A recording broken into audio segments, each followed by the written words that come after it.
Hello and welcome to the Monday Night Live show, where together we get to discover what's going down all around the underground scene with a focus on independent publishing.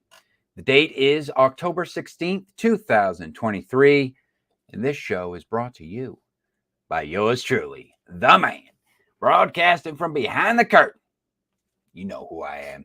Because if you don't know by now, you can visit www.livefreeliverich.com or simply Google this name. You'll find out. All right. I'd like to take this time, slide right inside my first segment of the night where I like to shine a spotlight on some books. That's right. That are currently available or coming soon to an online store near you. Yes, it's true.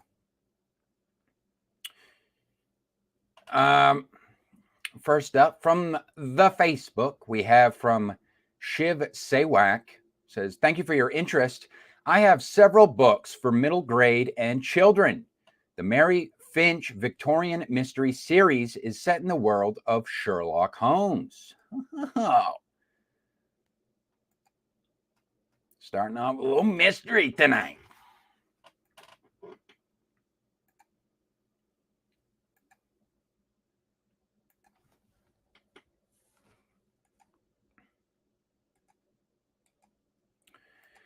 And this one is Mary Finch and the Thief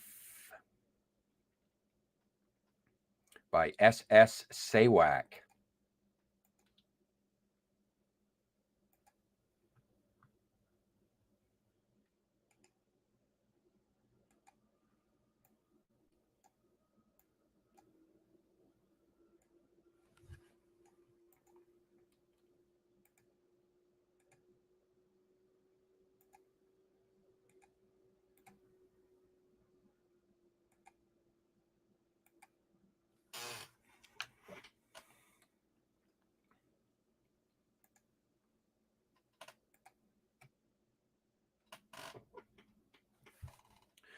All right.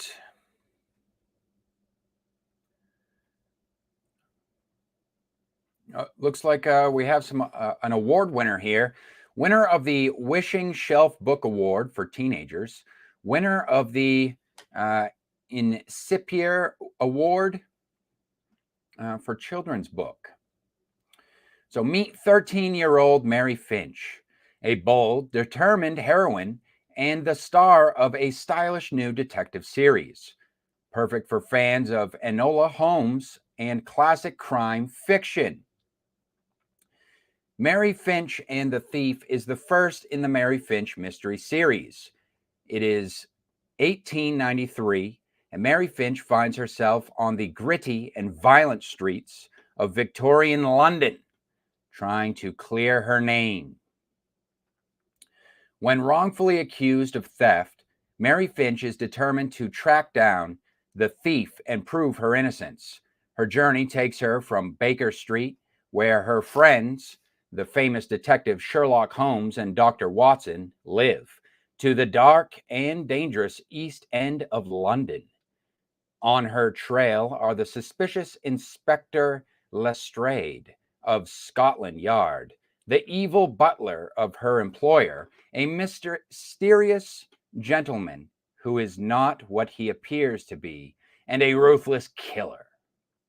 Mary must hurry to find the truth before she is arrested and sent to jail. It's middle grade, 11 to 18 years. Suppose it could be read by anybody. 258 pages of cozy mystery. 1837 to 1901 history of UK. Seems like an oddly specific category. And children's ebooks.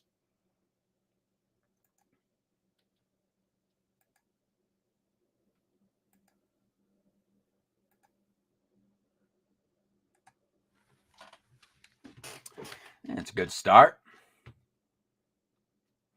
And the next one from the Discord, I believe. Nope, from the Gilded. This one comes from the Gilded server. Of course, all these books are suggested to me in this first segment. All these books are suggested to me directly by the publishers themselves, whether they are representative of a independent label, a small press company, or a self-published author.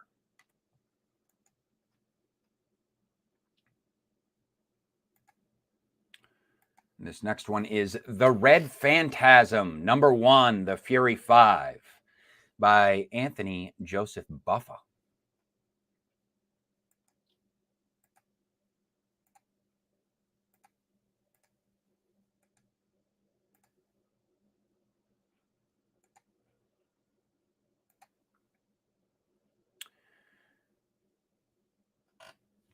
It's like we have more history here. Belgium, 1856. Deep underground in the province of Flanders lies Millepertuis, one of the most populated city-states in all the lower lands, where the civilized animals are hidden and protected from the quarrels and conflicts of the humans. Yet their ambitions and desires are not so different.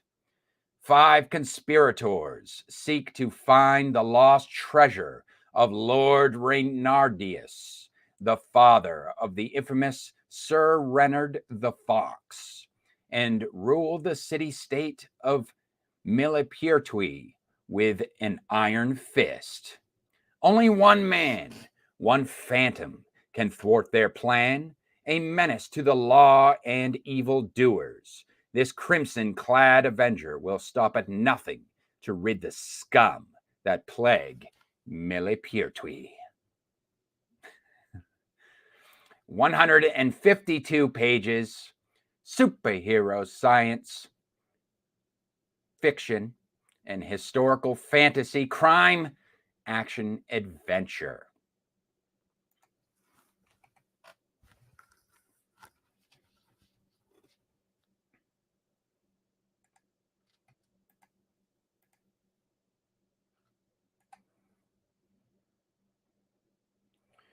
All right.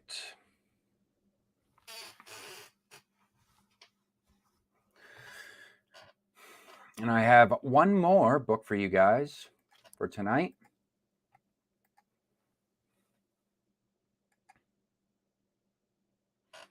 From the Facebook, from Ian Grant.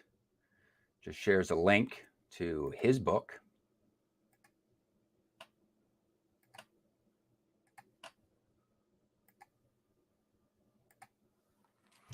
That is The Reign of the Beast, a D.I. Wiggins adventure. It's part of the Detective Inspector Wiggins Adventures, Book 1 by Ian C. Grant. So let's see what this one's all about, shall we?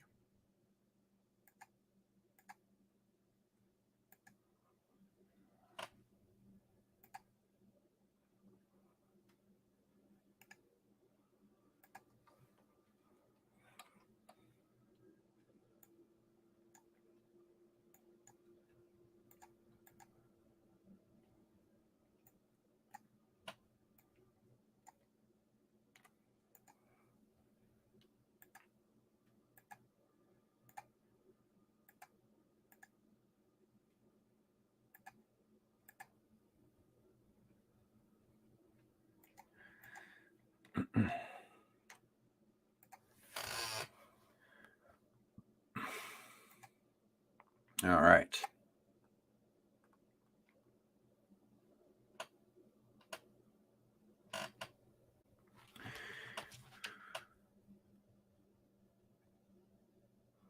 Like we have 3 historicals here tonight. London, 1913. 25 years have passed since London shuddered under the visceral rampage of the Ripper. A generation later, and the glory of the Victorian age has given way to the brave new Edwardian era of scientific advance and suffrage.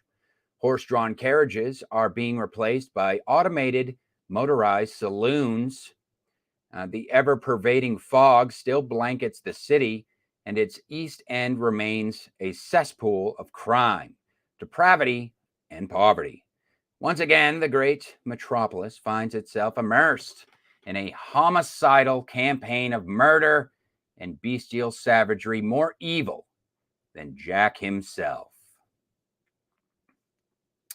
Goes on with a bit of a longer synopsis here and some blurbs that you guys can check out. 246 pages of serial killers, crime action fiction, mystery action fiction. That sounds pretty intriguing, actually.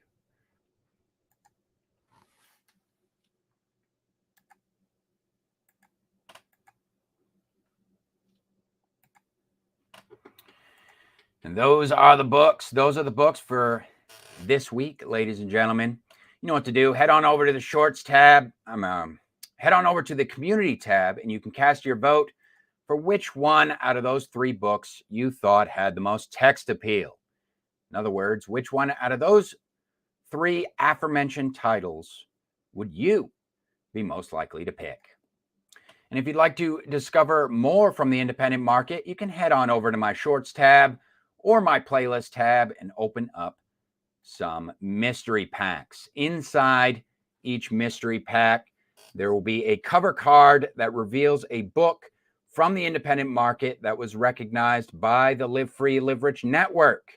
And inside the description section of each video, you will find a link to an editorial written on that book by yours truly.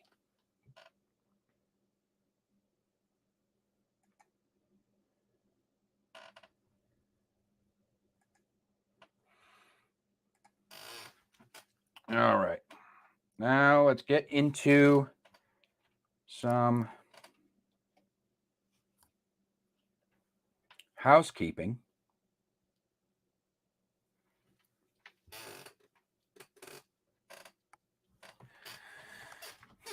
And some announcements.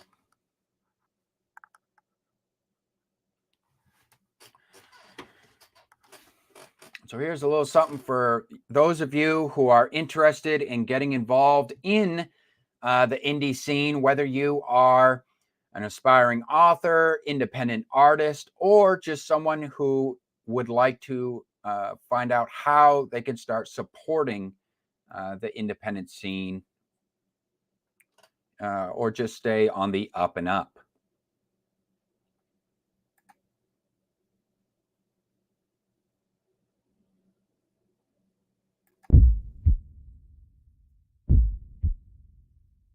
Being a proactive supporter of independently created arts and entertainment means keeping a finger on the pulse of what's happening around the indie scene. But unfortunately, when it comes to underground activity, it's not always so easy for individual artists to be seen. So if you're tired of feeling as though you are stuck in the shadows, then I welcome you to keep me on the up and up with whatever it is you're working on, or feel free to share something that you've already made with the rest of the network on one of our 2 group servers. This is an open invitation to artists and supporters alike who simply want to focus on appreciating independently created arts and entertainment. I created both the Gilded and the Discord server as open forums, where not only are you encouraged to share your projects, but also to foster a pro-networking environment in which both creators and fans can discover one another and make connections without worrying about being in violation of some stupid rule. Cheers.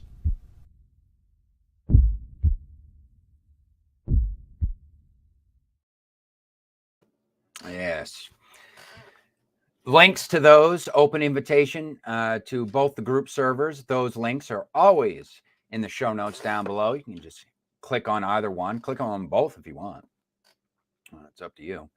No special requirements of you guys. You don't have to check in daily, get involved in small talk unless you want to. More than welcome to. And I just assume everybody's adults and they can find their own way around.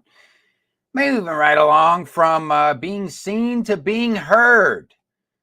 This past week, you can listen to my performance on the latest episode of Doorway to Nightmare. Yes, this is an audio drama series. It's actually a mystery thriller genre anthology where each week there's a new story with a fresh cast of characters who are played by real voice actors. And this past Friday, each episode premieres on Fridays. This past Friday, Devil's Handbook aired, which features the voices of Crimson McKenzie, Mick Davis, Carter Sheriff, Winslow Swan, Gemma Mitchell, Mark Wheeler, and yours truly. And I have to say, I was very impressed on the way this one turned out, from the sound design to the way the actors delivered their lines. I just think that all around, and including, not to mention the story itself, I liked the story on this one. I just think everything came together very well. So I definitely recommend you guys checking this one out. I will be leaving the link to that in the show notes.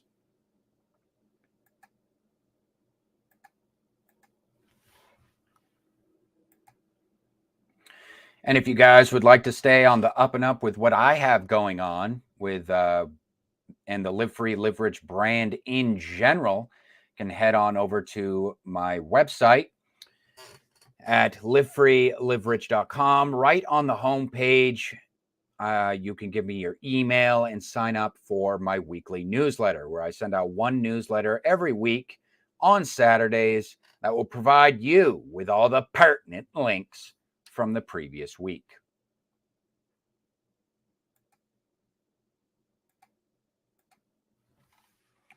And then last but not least, I have an opportunity for my peers in the writing community.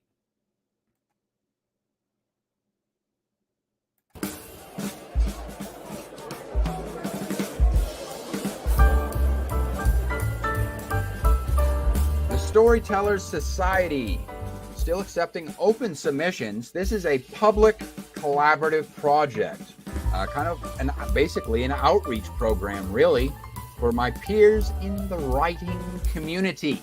What I'm looking for is flash fiction for this project. Flash fiction for this project is fiction that is between 500 all the way up to 2,000 words. This can be fiction that you actually have published somewhere else, so long as you own the copyright and you have the right to give me permission to republish it on my blog, where it will be free for public viewing from now and indefinitely. Just because you submit something doesn't mean that your work will automatically be published. It does need to be approved, but if approved, then you'll effectively book yourself a room at what I've dubbed the Hotel del SS, where all the members of the Storytellers Society stay.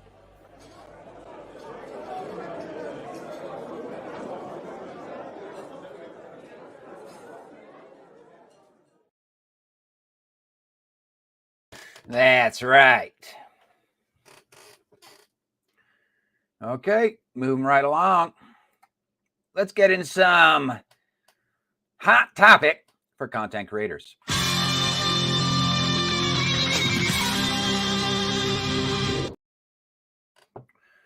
Hot topic for content creators. This is where I pitch a hot topic to you, and you turn around and create your own content on said topic. Or else you're always welcome to drop your comments down below or check out any of my previously pitched hot topic videos.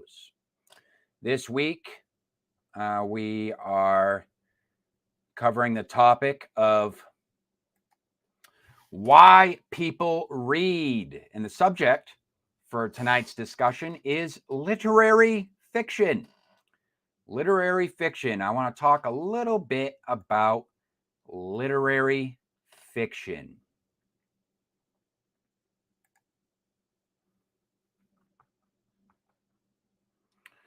So I figure first things first, I'll just pull up the good old Wikipedia, and we'll get kind of a roundabout idea of what literary fiction is.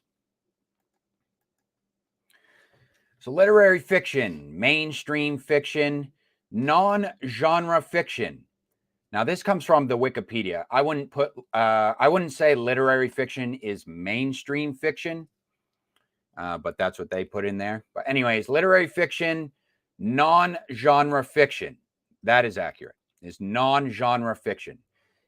Serious fiction or high literature, artistic literature, and sometimes just literature are labels that in the book trade refer to market novels that do not fit neatly into an established genre, or otherwise refer to novels that are character driven rather than plot driven. But I would put a little asterisk on that. They examine the human condition, use language in an experimental or poetic fashion. I'm going to get into that. Or are simply considered serious art. All right, and that comes from the Wikipedia, just to kind of like set things up. Now, here's my take on it. Gonna got some notes to go over here. So here's the first point. So character driven means this is what they mean by character driven, or this is how I see it. So character driven means stories that are focused on, say, character studies. So I have some examples here. So one, like a character study would be like The Catcher in the Rye. Some would say that this might be more of like a societal critique, but I don't know. I see this as more of a character study. A better example, though, and one that I read earlier this year would be Fyodor Dostoevsky's Notes from Underground. That one is hilarious, by the way. Definitely recommend that. Also, we have so it could be philosophical as well. So philosophical. Now, this one, I have an example of one author that is both a good and bad example of philosophy in literature, and that is Ayn Rand. Now, I've read 2 books by Ayn Rand. One of her more famous ones, The Atlas Shrugged, and I also read Anthem. Now, the reason why I say she is both a good and a bad example of philosophy in literary fiction is both of these are examples of literary fiction, and it's a good example because it's clear to tell that philosophy is like the main aspect of the narrative. The philosophy is woven throughout the narrative. So it's very easy to tell that these books are written with a philosophical focus, if you will. Now, the how this is a bad example is that they are essentially big, long advertisements or marketing campaigns for Ayn Rand's philosophy, her personal philosophy, a philosophy that she claims that she created called objectivism, which effectively makes her novels vanity projects. But you know, she typically gets her work gets flack for that. This isn't to say that her works aren't entertaining. I do find there are, like, Atlas Shrugged is a very long novel, but it is entertaining, has its entertaining moments. You can definitely tell that it's like written through like a feminist fantasy kind of lens with the kind of love interests in there. And but it is very philosophically focused, and it's focused on her philosophy specifically. So basically, why that would be a bad example is because where I'm getting at is like, I'm under the impression that if you've read one book by Ayn Rand, you've basically read all of them, is basically what I'm getting at. Now, there's also, what else is literary fiction known for? Literary fiction, also known for political or social commentary. Okay, so narratives that offer political or social commentary. I have one. The Great Gatsby is a very well-known piece of work. And I'm trying to think of another one off the top, but I'll keep it with The Great Gatsby for now, because I do have other examples that I would like to bring up. Oh, well, I suppose I could say one that I have not read as of yet, but would probably fall under that, is the Iliad, for like the politics portion of it, because it has to do with like war, which I am looking forward to getting into this. However, this one does, I will say that this one does seem a little bit intimidating in terms of the content, but we'll see. We'll see. It's definitely more of like an academic type read. All right. So now let's get into some other aspects that kind of define literary fiction. So I have under here unconventional structure. So unconventional structure. An example of a novel that has unconventional structure would be The Evening Redness in the West, aka Blood Meridian, which is another novel that I checked off my bucket list earlier this year, and I really enjoyed that one. Highly recommend.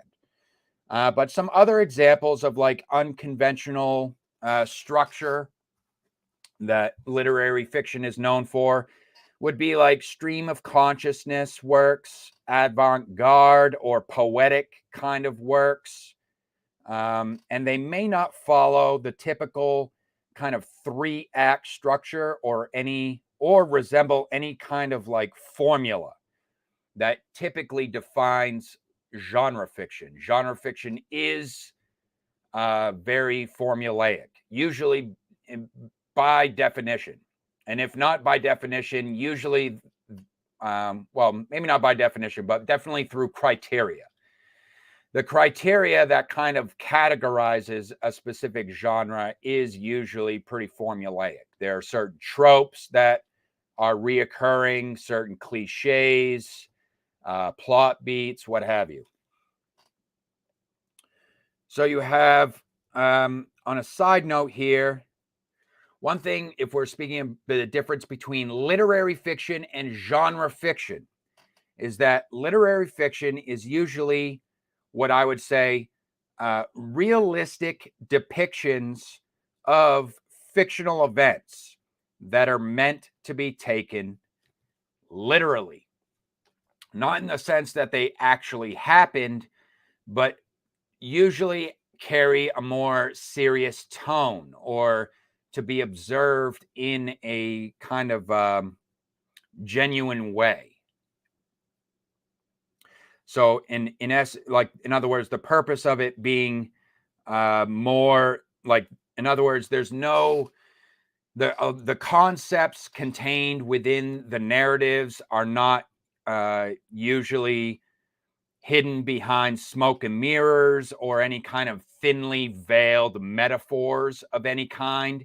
It's usually like right up front and center, and not to say that there isn't any kind of metaphorical meanings, but usually it's more of symbolism than metaphor, whereas genre is more like metaphor.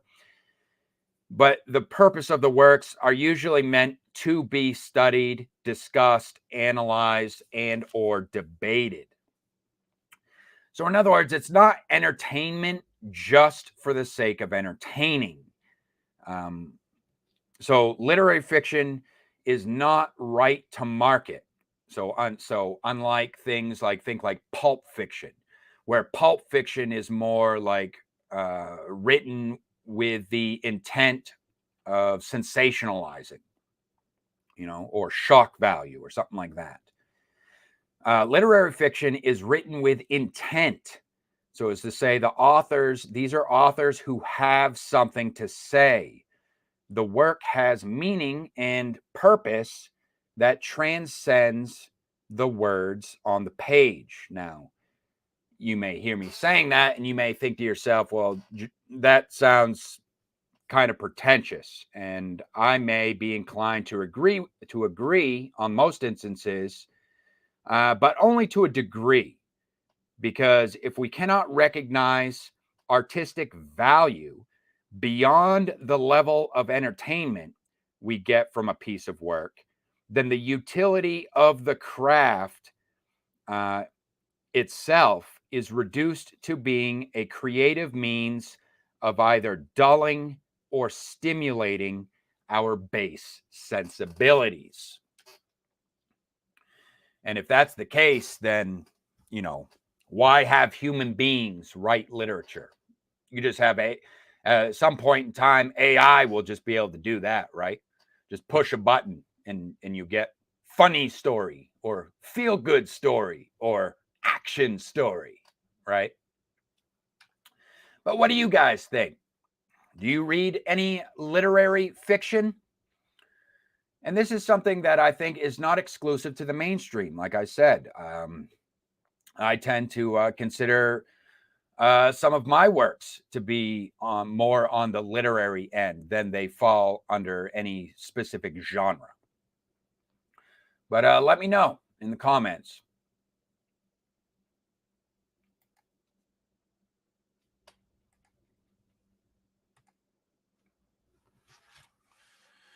All right.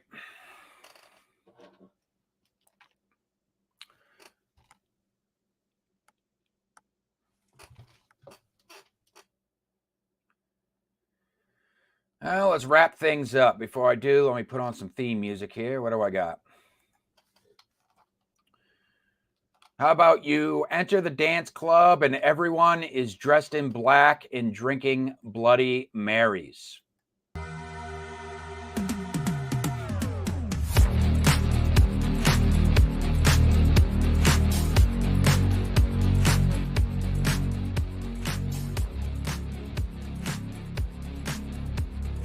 Yes.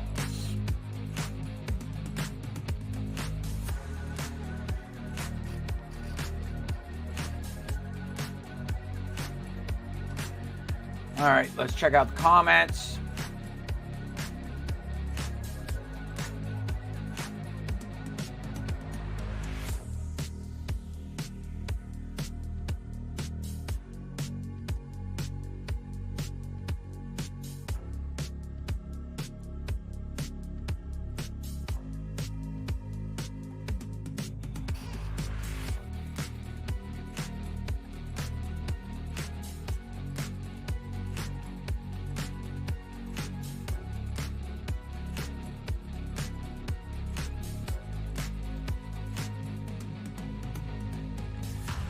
All right, from Herman P. Hunter, The Lore Forge, left a comment on Art and AI, Part 20. Says, if the rapid release of Marvel movies is a measure of faster and cheaper being better, I guess the future don't look good for AI. I gave up on Marvel after Endgame.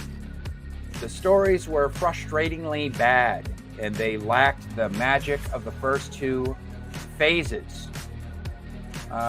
If telling a good story were easy, we'd have 1 billion bestsellers out there, given what's available on Amazon. But that's also assuming that merit means something as well. Bestsellers aren't always about what is the best. I would argue that bestseller does not automatically mean best story. It just means stories that have sold a lot. That's literally all that means. Why they sold a lot? I mean, your guess is about as good as mine for most of these titles. The problem is that even if they make the AI more complex, it's the person producing the book that has to have the final say. And if they don't know a good story from a hole in the ground, then they'll get lucky if the AI hands them a real gem. The reality is, garbage in, garbage out. Exactly. And that's another thing too, is like if people just start relying, if people just like rely on AI, like people aren't, like you're letting the machine do the thinking for you. If you're letting the machine do the thinking for you, well, eventually you're going to have people who don't even fucking know how to think. So how would you know a good story, even if you read one? That's a great point, Herman. Thanks for the comment. And then from Nicole's Bookish Nook. Nicole's Bookish Nook, last week, talking the talk, she says this was so short. That's what she said. Going to do the spooky tag next time, huh? Well, thanks for the comment, Nicole. Thanks for stopping by. I would say when it comes to participating and creating the Booktube tag video content, I'm afraid I'm all tagged out at this point, Nicole. I have to be honest with you. But don't worry, it's nothing personal. It's not you, it's me. Okay. But that's it for this week, ladies and gentlemen. Hope y'all had some fun. Hope y'all discovered something new. But don't fret, because guess what? I will be back here for you next week. Same time, 9 p.m. Eastern Standard Time. That's 6 p.m. Pacific. But before I go, I have to reveal the results of my super secret question of the week. This is where I ask a yes or no question to the crowd. And the rules are simple. I don't reveal the question, but I reveal the results. The results are in. 66% say no, 33% say yes. And if you know, you know, as far as that goes. Hope you guys have a good week, huh?